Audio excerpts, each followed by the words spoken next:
Welcome everyone to our second budget workshop of this year. Since this is an official board meeting, we'll do as we always do and start with a salute to the flag.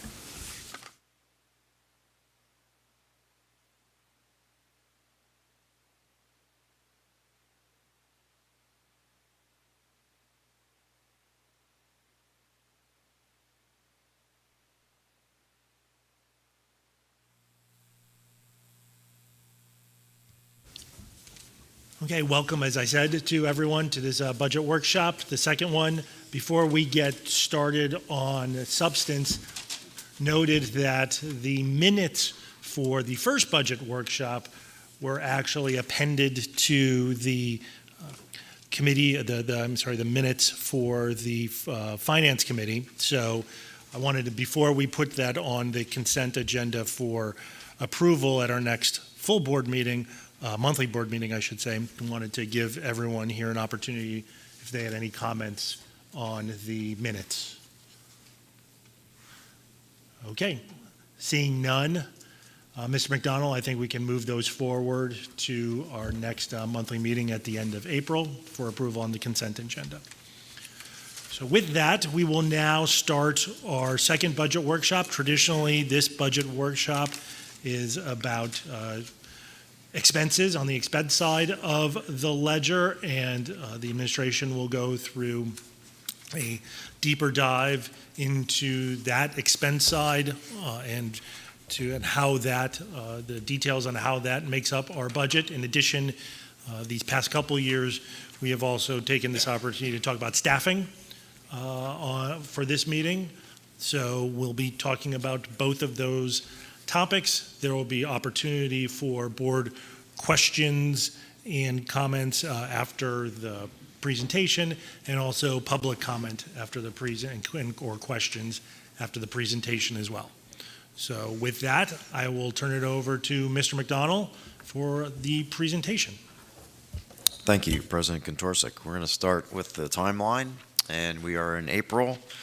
And we are presenting a proposed final budget at the end of this month to the board so we can stay on track with the state timeline for approving our final budget, which is at our June 10th board meeting.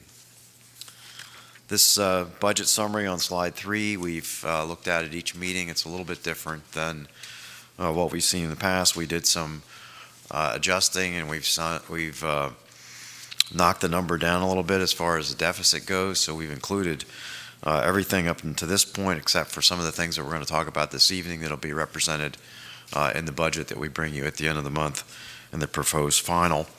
So we're down to a deficit after a tax increase of 6.3 down to 1.5. With the index in column C, we're at 2.8, and untreated, we're about 10 million. The next slide is the breakout of what that budget looks like, and you can see that on line 6 is the deficit of the 1.5, and still maintaining a reserve of 3 million. And this budget includes an entire $6 million capital funds transfer in the anticipated spending, so a little bit different than what we've done in prior years in total. And our authorized spending is at 186 million at this point.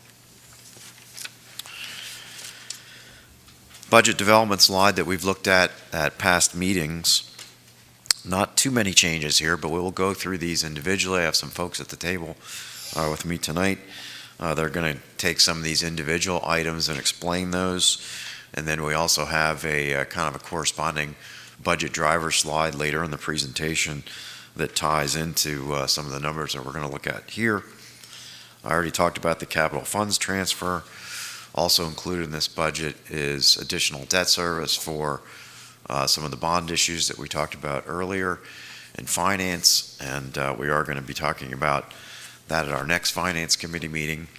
We are going to have representatives here from Raymond James and PFM at our May meeting to talk about the first borrowing or the first bond issue that we're planning to issue before the end of the fiscal year.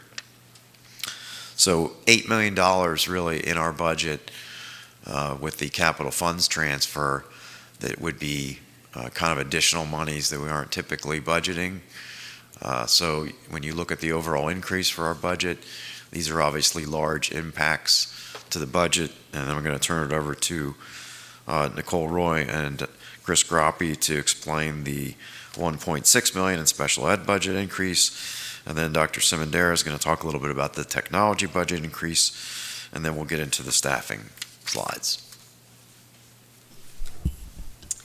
So the 1.6 million increase is truly based on approximately 800 is an increase to the IU services, and that includes the increase to the market value, that they're increasing the market value services. And then the other 400,000 is an increase to contracted services. This is mostly because of 2 new elementary classrooms with the additional supports of aides, RBTs, and PCAs. And then there are a myriad of other little things that had to be increased that add up to the other 200.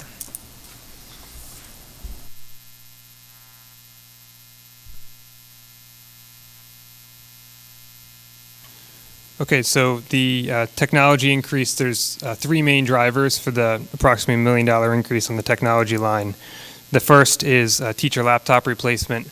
We replace teacher laptops on a 4-year cycle, and this current budget year happens to be the off year. So we replace the high school, then the middle school, then the elementary school, each 1 year at a time, and then the 4th year, we don't replace anybody. So we're currently in the off year. Next year would be starting the cycle again for the high school. So it does appear as a $250,000 increase, but it's really just resuming the typical cycle that we have done for several years in the past. The second driver is related to network security, and it's replacing our endpoint detection platform, which is the security that's installed on each individual computer within the district. I'll just note that we had budgeted $200,000 for this project when the budget was originally put together this year. And we just finalized the quote closer to $100,000, $108,000.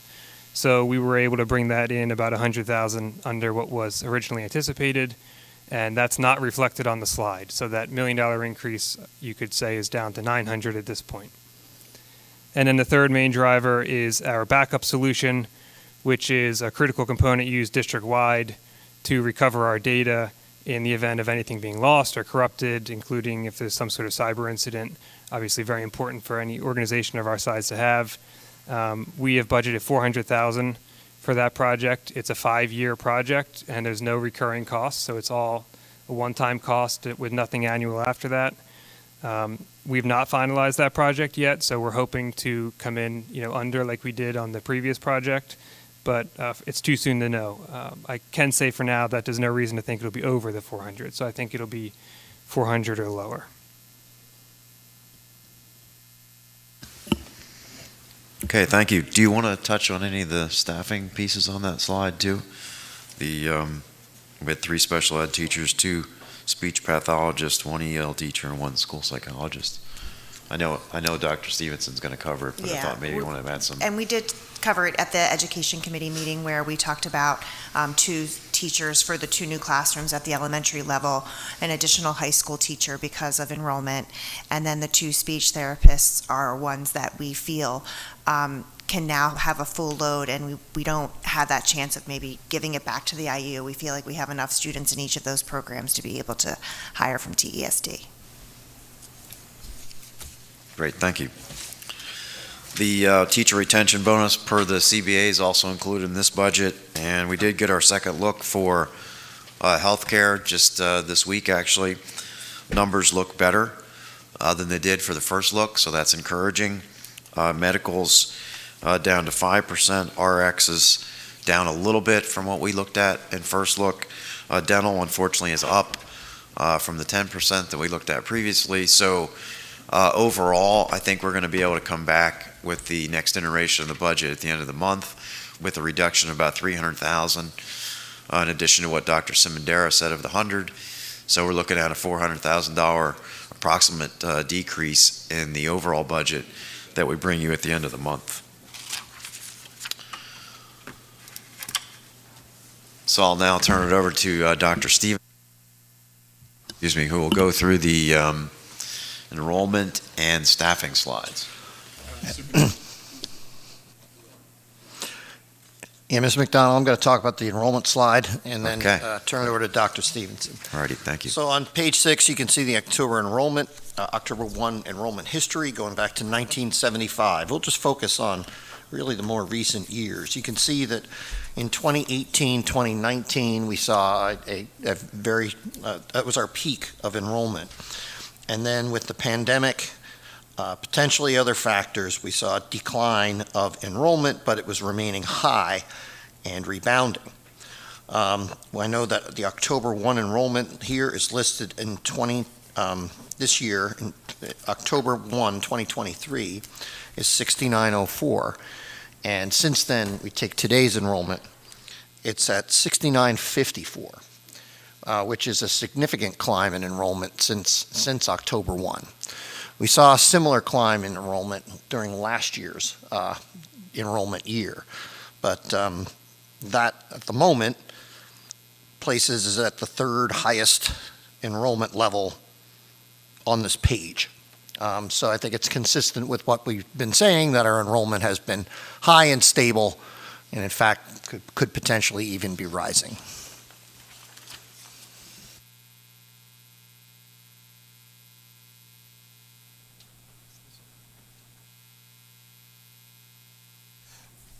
Good afternoon, everyone.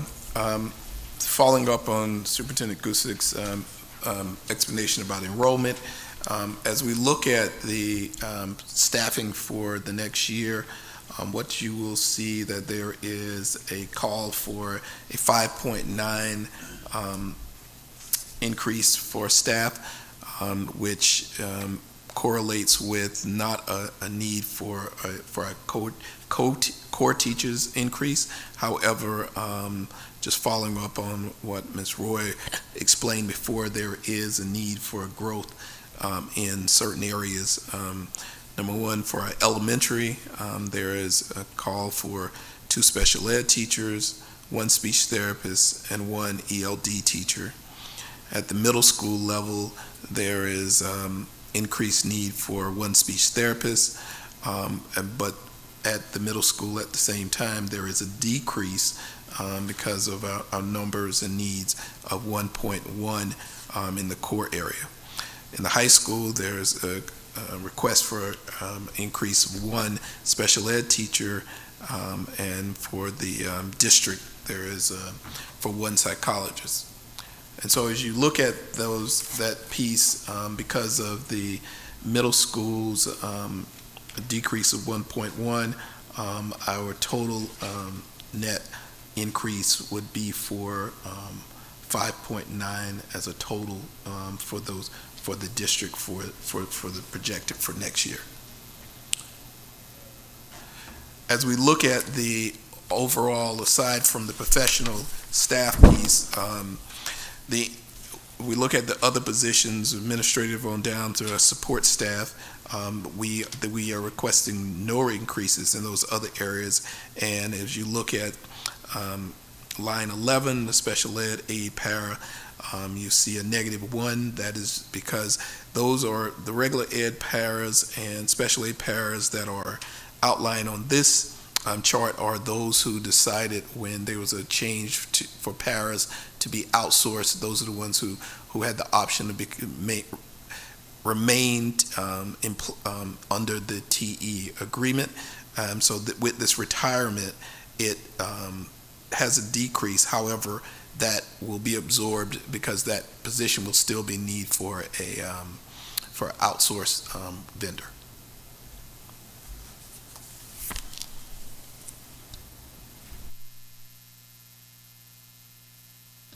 Thank you, sir. All right, thank you, Dr. Stevenson. So moving on, we're looking at budgeted expenditures. So this is just a graph to show you our percentage of total budget that we've expended each year. We had a higher year in 22-23 than in past years, and we're seeing a 5-year average of about 96.3%. So we're close to average over the 5 years if you exclude the COVID years. Historical spending by function, and we look at this in our financial reports each month. the instructional support, operation, and all other. And you can kind of see that's a kind of consistent trend up as we, the majority of our spending you'll see in the slides to come are from staffing. So that's a major impact there, and obviously staffing and instruction is the biggest piece of that. Operating expenses per student across the county, along with some other schools in there. The most recent data we can get is 21-22 year, and you can see we're kind of in the middle there at 22,400. Budgeted total expenditures, I mentioned salary and benefits as the majority of this at 63%, and debt service at 5%, and everything else at 32%. And we'll look at the breakdown of these. In this particular slide, you can see the breakdown of that 63% between salary and benefits, and then all other items that we talk about with, and breakdown of purchased professional services, equipment and supplies, and the like. Salaries, it's not difficult to follow that the majority of what we're doing here is instruction in a school district, and 77% of our budgeted salaries are for the teaching staff. And you can see the other breakdowns there. Admin 11%, support staff 10%. So I mentioned this slide earlier, the expenditure budget drivers, and we heard a little bit of this already from the folks at the table. Again, not a surprise that the instructional piece of our salaries is the largest increase. In addition to the CBA, you have the bonus, the retention bonus that's part of that increase. And you have some reductions of other categories there, aides and paras and support staff. And we do have turnover in those positions, and we have decreased the overtime budgets in those areas. And that's why you see a decrease there. In benefits, we talked about this before, but again, you're looking at a budget driver compared to the previous year, so it's not necessarily the beginning budget, but what the previous year was. So a 481 reduction, still going to see an increase in the claims, but it's a reduction over what was budgeted in the prior year. PSERS and Social Security is just an offset or formulaic from the salary piece, offset by state subsidy. Contracted professional services, you heard earlier, the majority of that is special ed at 1.3, and then aides and subs at 700,000, and then all other contracted services across the district is close to 800,000. Other purchase services, special ed and tuition for about 100,000. Busing, we're seeing a fairly large increase due to rate changes and daily rates that we approved at a previous meeting. That's about 500,000. We're also adding some bus routes back, so we're seeing some of that return. Fuel, utilities, some of that is related to busing. It's not a large increase. Supplies and equipment, you did hear Dr. Simondera talk about that, the majority of that. And then we talked about principal and interest increase in a previous slide.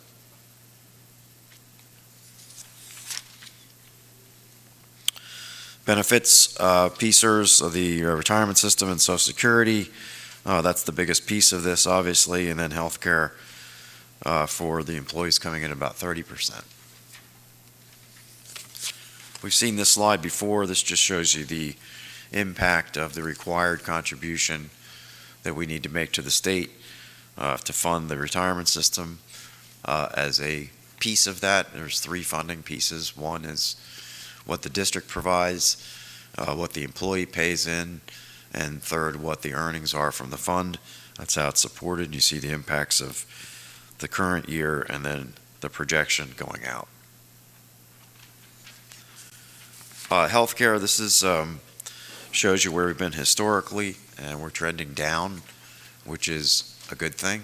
And I'll tell you that county-wide, we're probably an anomaly when it comes to that. Most districts are seeing increases, so we're seeing reductions in claims, and I think probably the majority of that is on the drug side. We've looked at this slide before, and I'm just putting it in here informational, but you can see our subsidy is pales in comparison to our special ed expenses in that blue bar. Another state funding is transportation. Again, woefully short of where we are on our expense side. And those yellow bars at, close to 7 million, and we're getting about $1 million of that back from the state. Again, that's formulaic based on the number of buses and ages and miles on the road with kids and without kids. Charter school, we looked at these before, so I'm not going to go big into this, but you do see we have a reduction in the last couple years of charter school costs as we see our enrollment go down. We have a little bit of a bump as an estimate, but a qualifier that we talk about every year is we never really know till the end of the year what the enrollment is. So at any snapshot in time, it will typically end up being higher than it is at the end of the year. Tuition rates on this slide, we talked about this before. All right, this slide we haven't seen before, and this shows you all the expenditures. And again, to orient you, very similar in the last budget workshop, we're looking at current year budget, current year projection, the proposed budget in column C, the variance as dollars, and the variance as a percentage. These tie to the expenditure driver slide that we talked about earlier. So you can see the salary piece there, and that was broken down on that particular slide, up about 3.5%. Benny's down a little bit. That's mostly healthcare. We'll see that go down again in the next presentation of the budget. 2.7 in professional services. We talked about that, the majority of it being special ed. And then in the 400 and 500 area, again, those increases are mostly related to special ed under other purchase services. And then supplies and equipment, again, you're going to see mostly technology, but I think also on there are textbooks, which are going up a little bit. So we have that number in there. Equipment's only going up about 200,000. District-wide, and debt service is at about $1 million. Overall, expenditures are up about 5.3%, and it doesn't include capital fund transfers, because that's typically been when we do comparisons between years, because it changes each year. I'm not representing that here, and also contingencies, fluctuate pretty drastically each year, so I'm not showing that here either. The next slide, 26, is a historical look at expenditures going back to 2021. You can see the growth there between $149 million in 2021 and where we are coming up in the 24-25 budget at $177 million. Projection model that we've looked at before. Again, this is untreated. We don't inject any additional new revenue in here. So it's not treated with any additional tax revenue, so it's you're looking at large deficits there because of that. Similar to what we looked at the very first slide, which was a $10 million untreated deficit in the 24-25 budget.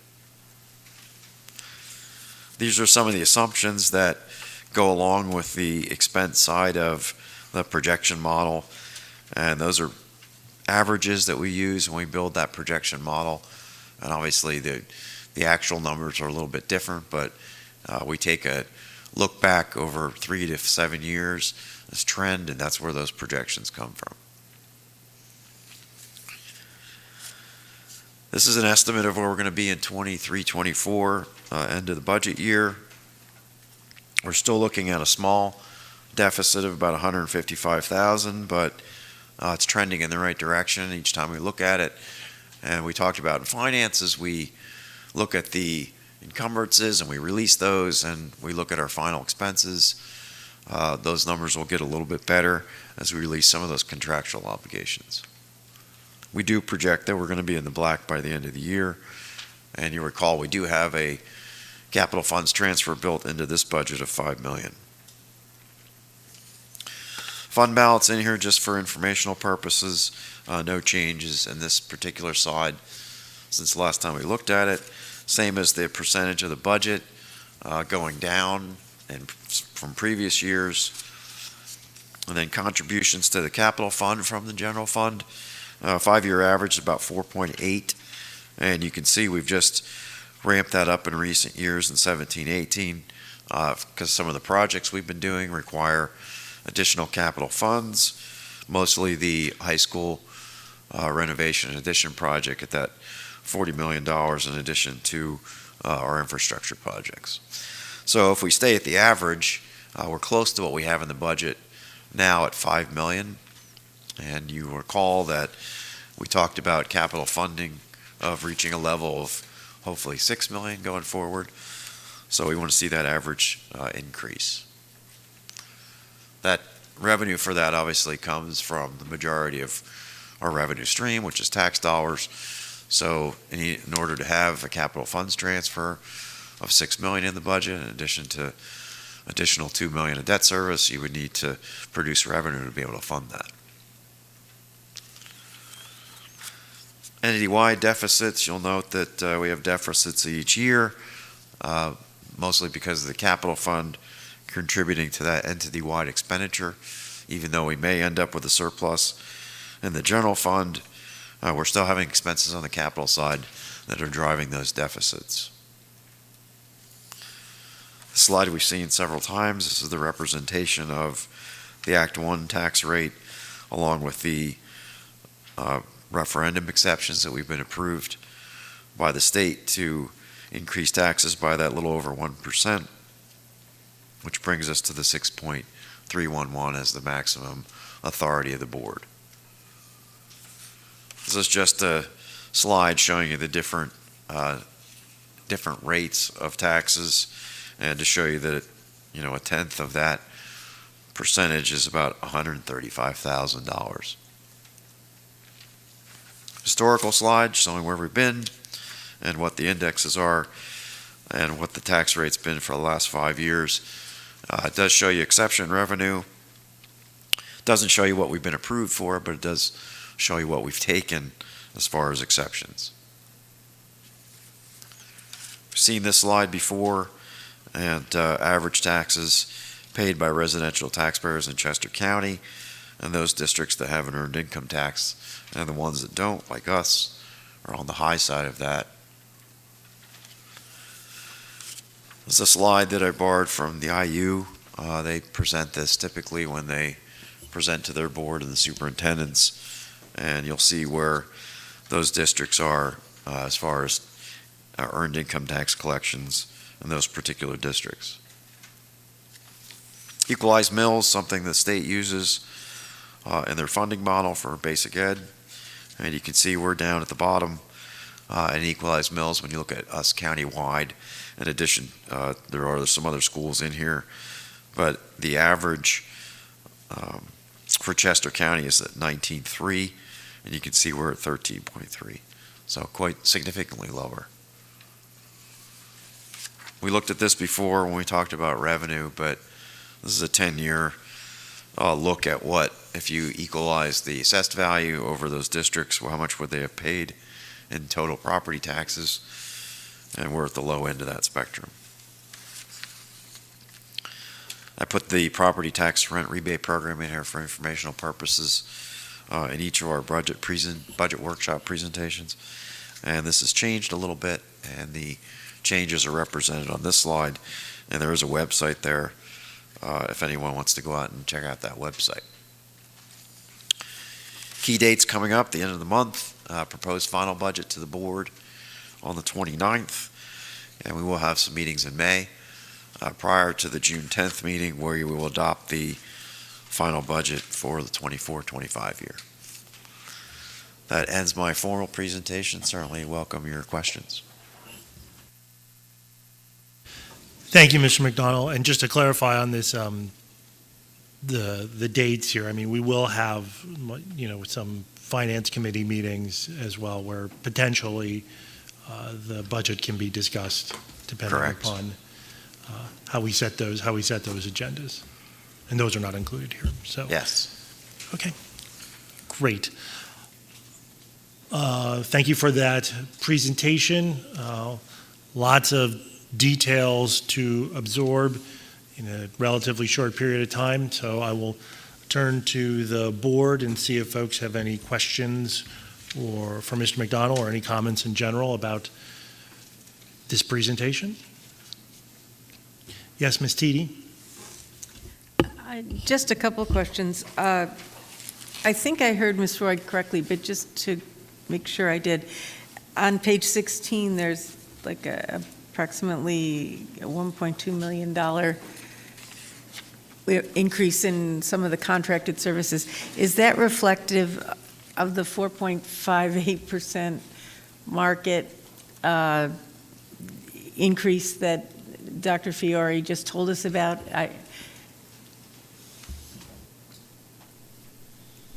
It was actually 4%, but now we know that it's 4.8, so it's going to be a little bit higher. A little bit higher. Based I on just 4%. wondered, since we had just heard Yeah, it earlier, I wanted to be sure that was Yeah, in I was a there. little lower in there. Yeah, okay.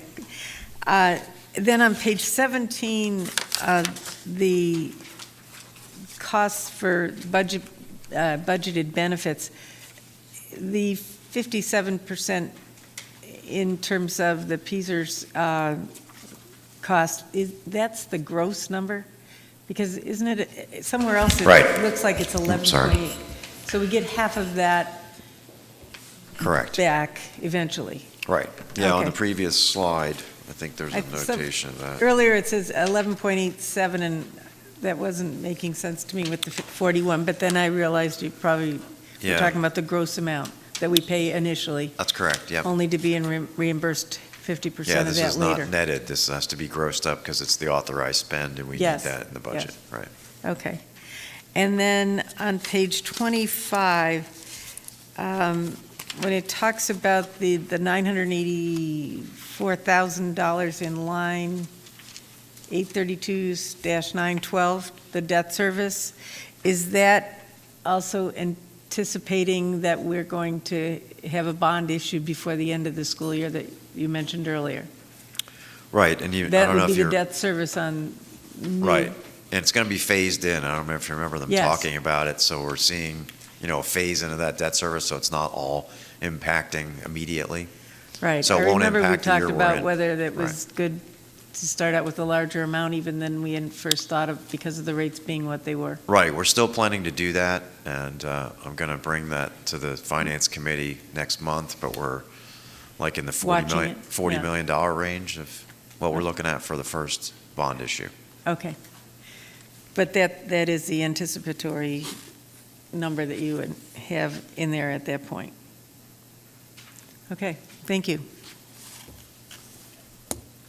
Thank you, Ms. Teedy. Yes, Dr. Allen? Yes, on page 4, I just had a clarifying question. I see that on line 4, so 181 million, that's the total budgeted revenue, which is inclusive of the Act 1 index and the special rate increase. I understand that. But then how did you get to the anticipated, that number of the anticipated spend? That's basically the entire budget excluding the contingency. So everything we presented tonight is in that number, except for what's detailed in lines 9, 10, 11 of that 3 million. Got it. Okay, thank you. So we think we're going to spend 183, but we're going to get authorized by the state at 186. That way, if we have issues that come up during the year of an emergency nature or something we need to do, we would be able to draw on that contingency money because it's authorized, although we don't anticipate we're going to spend it. And that, what that does is prevents us from the need to reopen the budget in the middle of the year and have the board vote on it again. And board, of course, be more responsive to what could happen in an emergency situation. So that 3 million is funded by fund balance. That's how we close that gap. So you note the deficit on line 6 is funded by fund balance. And then on line 7, that 3 million is also a fund balance commitment. So I think I understand that. I just didn't understand 181. there's a 181 million and there's 183. Right, so the 181 on line 4 is the total revenue, Right. and 5 is the expense or the spending side. So the difference between those two numbers is the anticipated deficit in this situation, which is that number on line That's 6, which That's is the right. negative 1.5. Okay, got it. Thank you. Okay, sure.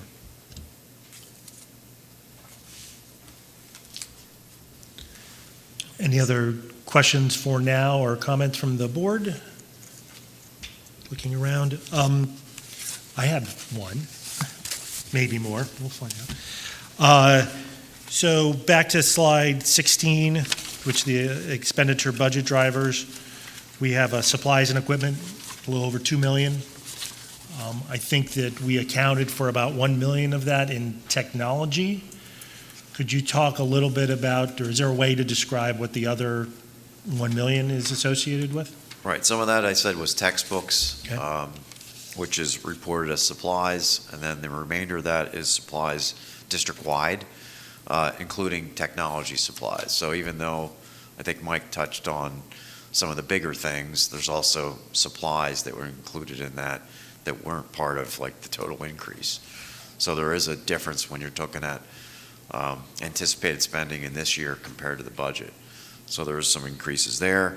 And I know we have some maintenance equipment that's also included in there, but it's not a significant number. That's only about 200,000 of that. Thank you. Any other questions? Oh, yeah. See, look, I prompted more. Yes, we'll go with Ms. Audrain. Yes, I have a question on page 27, under line 2, total revenue from local services, where it's proposed that the final budget is 139,302,000, and then that really doesn't change throughout the next several years. But if I look at the March financial reports for the income for the year-to-date, we're already at 141,019,000 and some change. So I don't understand why these figures are 139 million, but we're already seeing figures in the $141 million range. Yeah, most of that I think is the projection of interest income that we smooth out. So in other words, we're not projecting interest rates to remain the same. So that 3 to 4 million that we're bringing in interest income, we've kind of smoothed that away, especially because we're seeing a reduction in fund balance in this particular model. So we've kind of smoothed that away in that projection.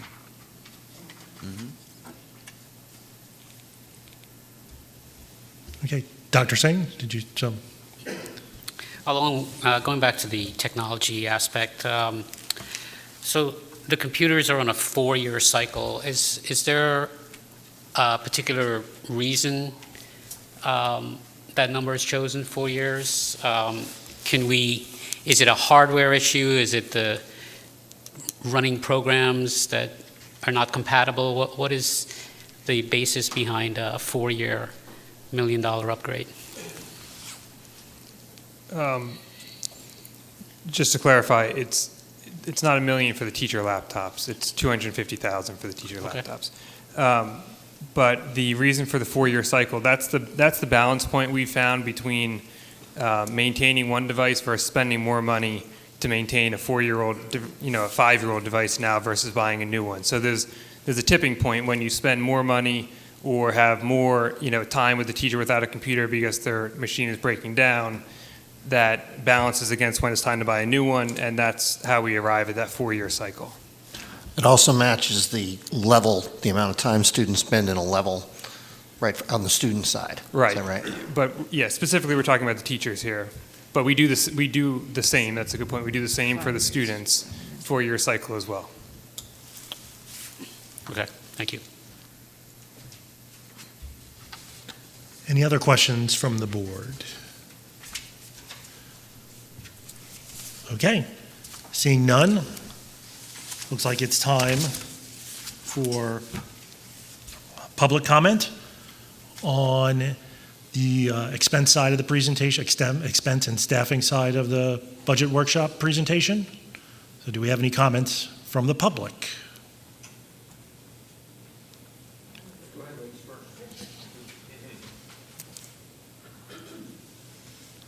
So remember, name and township of residence. Thank you. So Maura Redmond Tredyffrin. So I just have a question. I'm trying to get the previous numbers to match up with this. So on page 26 in the expenditure history, the expenditures have three-digit numbers, like 100 for salaries, 200 for benefits, but everything in the report is a four-digit number. So if I wanted to try to match those up, how would I do that? Which report, I'm sorry? From the previous meeting, so if I wanted, Oh, finance, okay. yeah. So if I wanted to say that 1,100 is regular programs, but you've got only 100 for salaries, how do I match those up? Right, so each of the functional areas have an object code breakdown within them. Okay. So for instance, on page 17 of the finance packet, you can see each functional area, that four-digit code you're referring to has an object code connected with it. Hold on, page 17? That's just an example. They each do. That's just where that report, Okay, so you're saying like 2,100 and then the account is 300, that sort of thing? right. Okay, so in this one, what is the larger, in the page 26 for what we're talking about? What's the four-digit code that these subcodes refer back to? All of them. So all the four-digit codes are functional areas. So on the slide that I presented that showed the functional breakdown, and that was on slide 11. So each of those functions include sub-functions, which are more detailed, obviously, in the Finance Committee report than they are here. Right. So you're seeing a high level of that on slide 11. And each of those functional areas have all the object codes that appear on this particular slide, on slide 25. I guess I'm not an accountant. Mr. McDonald, is it fair to say that on page 25 where you have 100, and if you're looking at in the finance report on page 17, for example, there's function 1100, and within that, there's a 100 number? Right. You following me? Right, And then, so is it fair to say that the 100 in this current presentation grabs all the 100s Right. from the different, like if you Functional look areas. down the Okay. list? okay, that and makes So sense. it pulls it that way as opposed to by the 1100 number? So it's that makes 2,100, 100, 20, I'm sorry, Uh, 21, 2100, 100, Correct. 2200, 100. 100, all the So 100s. all the way down? Yes. Okay, that's. Yeah, it's the PD account code structure that we have to use. Okay, yeah, I'm just trying to make the two Yeah. things add up, so that's, Understood. that explains that. And then my only question, as a taxpayer, I know that we have a lot of expenditures coming up. We're about to break ground, if we haven't already, over at Conestoga. We just bought the school. I know that there's a lot of things that we can't change, but is there anywhere where we can either keep the spending at the same place or possibly even do a reduction? I'm thinking about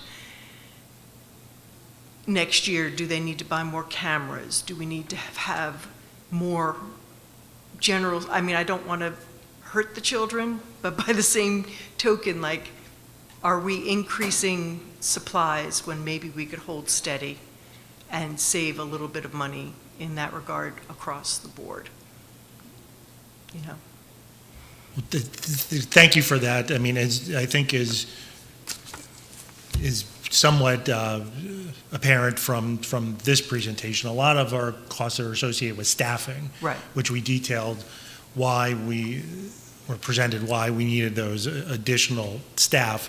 And we did ask about the equipment side of the of the equation, and we talked about the technology issue and then those other things Right. that And made we up. don't want to go cheap on the technology, Right, because and that'll there's- bite us in the back. Right, back and then end. there's just the increase in book prices that's making up a good chunk of that. But your comment is well taken in the sense that there is always an effort, I believe, to manage our expenses in a reasonable way. We don't, work this in a vacuum. We understand that there's a lot of larger capital expenditures coming up that we need to be able to fund, and so there's a strategy that we've talked about to be able to do that.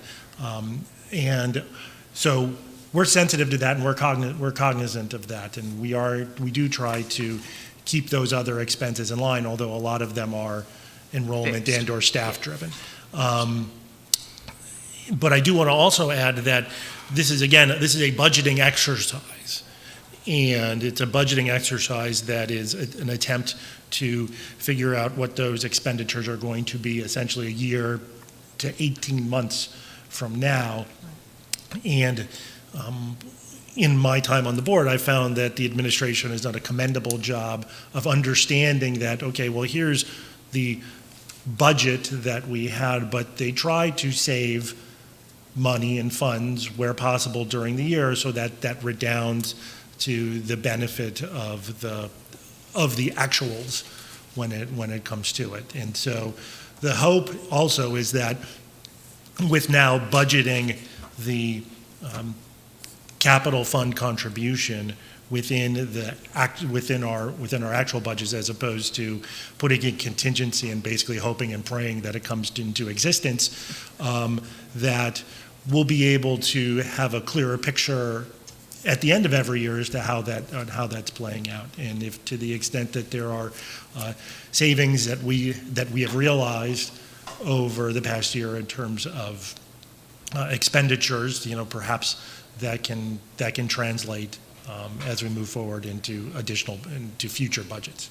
Okay, and I know you were going to have Raymond James, I think, come next month, but do we know, is the yield curve still inverted? Right now it is, yeah. Okay, so that would work to our benefit. Yes.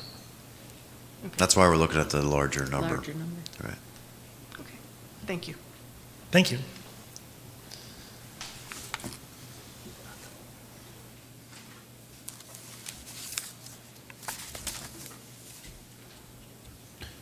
Good evening, Mike Heberg from Tredyffrin.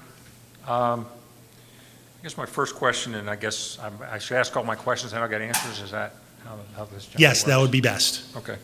My first question is for Mr. McDonald primarily, who appears to be playing hurt tonight, or sounds like he's playing hurt tonight, I'll say that much. Your voice sounds a little rough, Art. But I guess my observation is it looks like the fund balance is now down to about 18% of annual expenses. This is at a time when debt service is expected to grow from about 80 million to 180 or 190 million over the next several years. And I was just wondering if there was any comment or thought related to the ratings agencies and how they might look at this, understanding that there's a bunch of factors that they look at, but this is one of the ratios they look at. So I wanted to ask that question. The trend isn't great from a rating standpoint, and obviously a lower rating would translate into higher interest rates, everything else being equal. My second question is about supplies. Dr. Singh asked the same question. Supplies are up 30%. Your assumption in the model is 3% annual increase, so up 30% at a time when the expenses seem to be going up pretty fast. I calculated on a per student basis in the last 3 school years, we've gone from 22,400 a student to about 26,500. So annual per student spending is up 17 or 18% in 3 years. So we're spending a lot of money, no question. I was also interested to note that charter tuitions on average per student are about 16,000, whereas we spend 26. So, I mean, I don't have much knowledge of charter, but the number stands out to me. So, and to the point that was made just a minute ago, Salary and benefits and debt service, which I guess are sort of baked in the cake, represent a big chunk of money, but there's $59 million of other expense. $59 million of expenses other than personnel and your debt service. So, I find it interesting that, I can remember back in the good old days, like 5 years ago, when these budget workshops, there was a lot of board-driven expense control considered. And in my opinion, that's one of the roles of the board, is to look at these expenses and not to take a look at $59 million and say, well, they say there's no place to cut, so I guess there's no place to cut. We're going to spend $8 million on supplies this year. We spent $6.1 million last year, and there just simply isn't any way to do it. So, and I guess my last comment or question is, based on the 6.311 tax increase, it would be by far the largest in the history of the township. It's never been more than like $235, I guess it was last year. This would be up by more than $200 more than the increase last year. And certainly, in my view, this represents a time where we should be sharpening our pencil on the expense side to the extent that we can. And anyone who would tell me that there's no place to cut in the $59 million expense category, I beg to differ. So, thank you very much. Mr. McDonald, do you want to talk about there was the fund balance question that was specifically directed to you? Sure. Can I start where he finished first? Sure. So I just mentioned at the beginning of the presentation that, we're going to cut $400,000 out of the budget the next time we look at it. And I think in each of the meetings, when we've talked about the budget, I've talked about it being less than it was in the previous meeting. So I'm not disagreeing with what Mike said, but I basically said tonight what we're reducing where we can. We'll continue to do that as we look at things going forward. As far as fund balance goes, Moody's has told us that, as long as we have a plan and we've explained that plan to them from a capital perspective, that they're not going to ding us on the fund balance so much. And it's not the biggest part of the rating piece anyway. So even though we've had a strong fund balance and that's been, reported in our comment reports from Moody's, we don't anticipate that being a negative for us at this point. As long as we, continue to have a plan to fund those expenditures, and part of the plan being increasing taxes and the willingness to do that. And that's what Moody's looks at. Just real quickly, I mentioned earlier the supply side of the budget. So, majority of what that was, Mike talked about some of the tech pieces of that. I mentioned curriculum and textbooks are also in that area. That came up to about $460,000 for the curriculum side of the budget, and then Mike made up the rest of it. And then the other pieces that are in supplies and equipment are really small items. That's really the two major areas that are impacting that particular line item. And then in the 3s and 5s, it's really driven by mostly special ed, because it's related to contracted services that Dr. Grappi and Ms. Roy talked about, along with contracted services, not just from the IU, but all contracted services impact that. So that's all rolled up into those areas that we talked about earlier.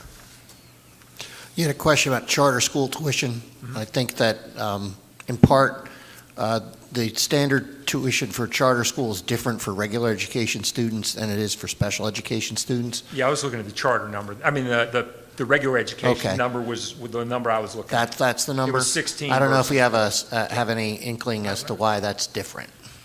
The tuition rates go up as our costs go up, so that follows that metric. It's a formulaic calculation that we have to do, set by the state. For years now, we've been discussing with the state about why we think that calculation is really unfair, because it includes some things it shouldn't in that calculation. It's not really true representative of the costs that are incurred by those charter schools that we're paying for. Thank you. And real quick, I do want to add, since you brought up, previous boards and what we've looked at before, and since I'm one of the longer-standing members here and have been involved a little bit before that as well. I mean, the board did go through really extensive and I would argue painful exercise back in the 2008-2009 timeframe in response to the Great Recession and some of the issues that were stemming from that economic downturn.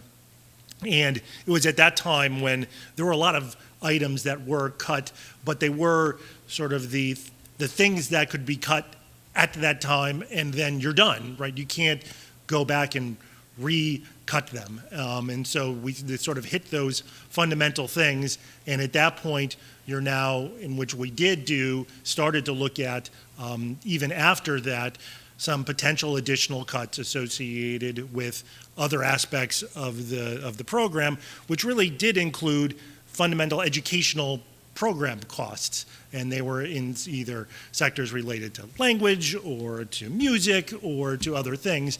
And we found that that exercise was essentially rejected by most of our public, because every time we tried to visit one of those, it was associated with a program that somebody thought, and not incorrectly, was vitally important to the program, to the district, and to our community. So since that time, I think we've approached this a little bit differently and tried to talk about some of the things that perhaps were not so central to the program and where we could try to cut those costs. But the larger point being is that I don't want to give the impression that somehow that this board now, currently or in the recent past, hasn't looked to try to find areas where there are efficiencies to try to cut costs.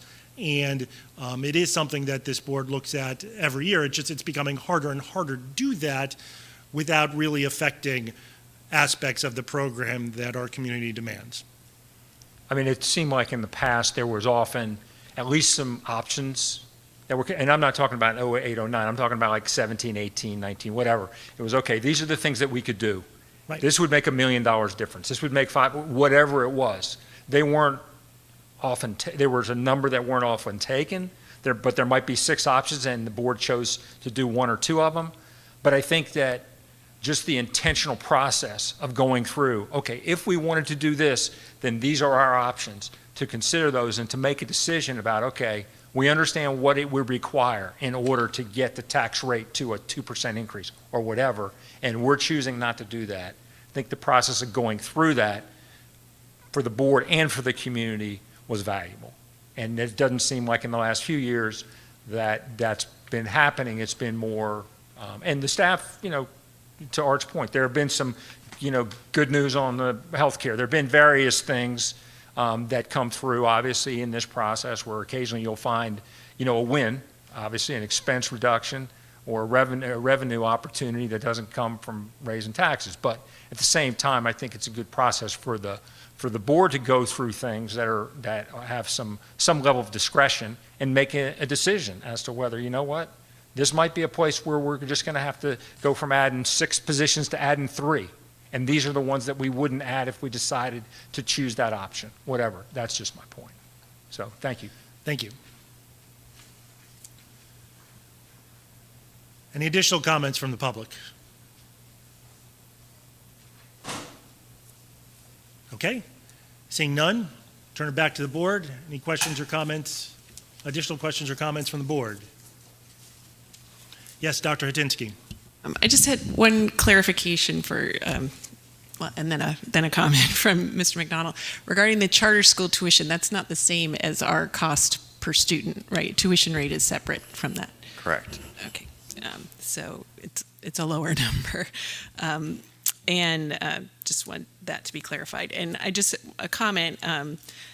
I'm happy at one of the next 2 finance meetings to talk about some of the history of things that we've looked at for clarification, because I think it would be good for good new board members to understand. But I will say we talked about a lot of things that were not palatable, because anything large is kind of significant. The last one I remember actually adopting was an increase in class size that saved on the order of $1 million, and I'm not anxious to do that again, and I don't think anyone else on the board is either. But there are things like busing and reading specialists and math specialists that I think we all agree are great things. And but it is stuff that we have that that is not necessarily the same everywhere, and it's something we could look at. But I think generally, as Mr. President Kontorisek said, we've looked at these, but it wasn't necessarily that we pulled a trigger on a lot of them, because they are things that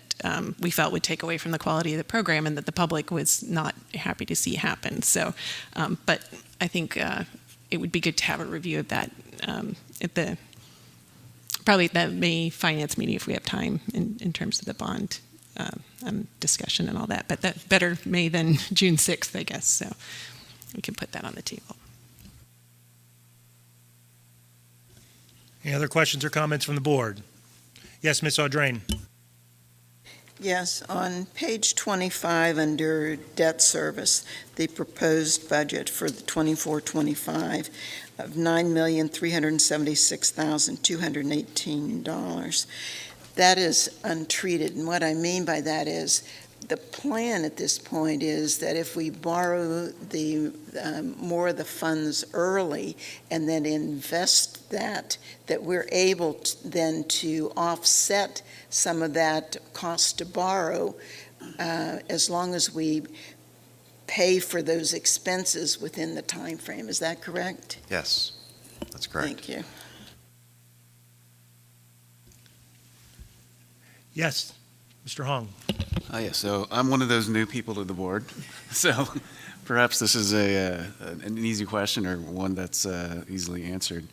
So I before I joined the board, I know there had been discussions in previous budgets about either different programming or different additions of personnel, security in the elementary schools, et cetera. When do those things get added to the budget? Are there any things like that added to the current budget? That's already kind of baked in. I know we've been looking at new math specialists in the elementary schools to help out with, bolster the programming there. So most of what was included in staffing was on that slide that we talked about early on in the budget development piece. And then you heard Dr. Stevenson cover the rest of it. I think the only other thing that wasn't on there were some additional math paras and ELD paras, but those are contracted services, so they don't show up in salaries. All right, so I want to emphasize that, right? That's in that other services line. And we don't add those positions without having gone through a board committee, right? So math paras was discussed at education committee and put forward, for example, and those we add unless it's enrollment driven or unless IEP driven. If we have to add it for those reasons and it's mandated, we do. But if it's elective, we go through a committee to expand. Everything in the professional staffing is enrollment driven, whether it's overall enrollment or the enrollment of students who have needs that require those services. None of it's elective, and every other staffing category is flat. So we have not added any of those.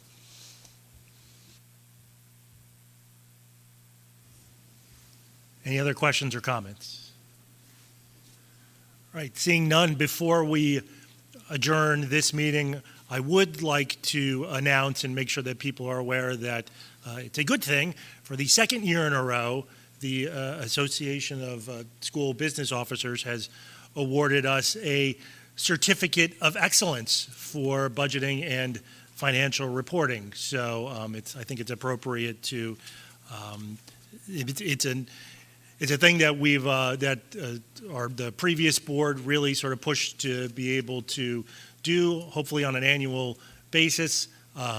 COVID interrupted that a little bit, but we have now, I think, got into a pattern where we're striving to get that every year. And yes, as Art crosses his fingers, but it really does require a significant effort on the part of our business staff and our outside auditors. And so, it really is, I think, a kudos to all of them as to the fine work that they do, being able to provide not just this board, but the public with a clear picture of our financial position and our budgeting practices. So I'd like, on behalf of the board, to thank the business office and everyone who helped, and congratulate you on your second annual, we'll call it a second annual certificate of excellence. So thank you.